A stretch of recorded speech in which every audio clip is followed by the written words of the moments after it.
Assalamualaikum warahmatullahi wabarakatuh. Nabi Syed alaihi salam. Mendengar namanya saja pasti sangat asing di telinga kita. Beliau merupakan salah satu nabi yang namanya tidak diabadikan di dalam Al-Quran. Namun beliau ada dalam riwayat-riwayat para ulama seperti tafsir Ibnu Katsir. Dan sebagai salah satu rukun iman, kita wajib mempercayai kenabian beliau. Nabi Syed alaihissalam merupakan salah satu nenek moyang umat manusia. Kisah kehidupannya sangat menarik dan pastinya dapat diambil pelajarannya.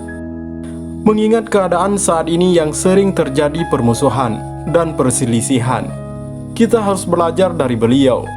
Simak ulasan berikut jika ingin mengetahui Nabi Syed alaihissalam. Nama Syed sendiri berarti yang ditunjuk, ditempatkan atau hadiah. Syed merupakan anak dari Nabi Adam alaihissalam yang memiliki kelebihan dari yang lain. Beliau memiliki kebijaksanaan serta ilmu yang luar biasa. Beliau juga dikenal adil dan taat terhadap perintah Allah Subhanahu wa Ta'ala. Oleh karena itu, Nabi Syed lah yang ditunjuk sebagai penerus Nabi Adam alaihissalam dalam pemimpin umat manusia. Beliau menerima perintah Allah khusus berupa suhuf yang berjumlah 50 lembar. Nabi Syed alaihissalam adalah anak soleh hadiah dari Allah Subhanahu wa Ta'ala atas kesabaran Nabi Adam kehilangan anaknya Habil. Beliau juga merupakan guru dari Nabi Idris alaihissalam. Sebelum kewafatan Nabi Adam alaihissalam, beliau menunjuk Nabi Syed alaihissalam agar memimpin umat manusia. Selain itu, beliau juga memberikan 5 pesan nasihat kepada Nabi Syed alaihissalam. Yang pertama, jangan pernah merasa aman hidup di dunia, karena Nabi Adam yang pernah hidup di surga dengan tenang pun dikeluarkan daripadanya.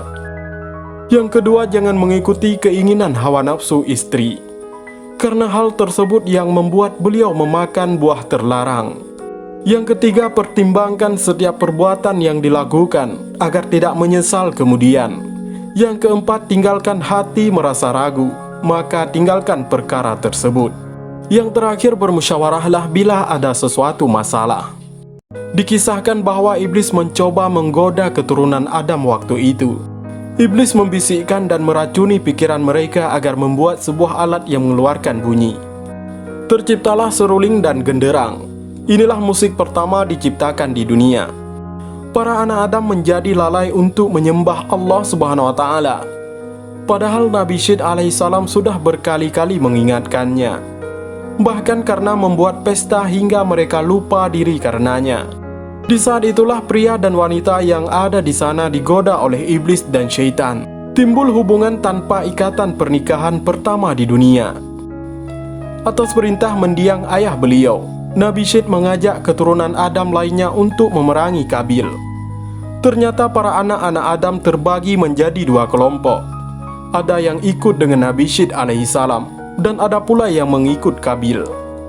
2 kelompok tersebut menggunakan tanda-tanda khusus untuk mengenali pihaknya. Kelompok yang mengikuti Nabi Syed alaihissalam akhirnya berperang dengan kelompok yang didukung Kabil.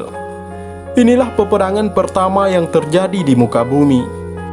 Akhirnya pihak Nabi Syed alaihissalam memenangkan pertempuran dan melanjutkan menawan Kabil di sebuah tempat yang panas hingga dia meninggal. Sebelum kematian Kabil, dia menanyakan pada Nabi Syed kenapa beliau tidak menjaga persaudaraan di antara mereka. Nabi Syed kemudian mengatakan kenapa Kabil sendiri tidak menjaganya, hingga Kabil dibelenggu hingga akhir hayatnya. Peristiwa Nabi Syed dan Kabil seharusnya mengajarkan kita agar saling menyayangi hingga tidak menumpahkan darah. Jangan sampai sifat iri hati dan nafsu yang berlebihan membutakan mata kita. Semuanya kita kembalikan kepada Allah Subhanahu wa Ta'ala, karena hanya Dia yang mengetahui segala ilmu. Dan inilah kisah singkat Nabi Syed alaihi salam. Mudah-mudahan bermanfaat. Wallahu a'lam bishawab. Wassalamualaikum warahmatullahi wabarakatuh.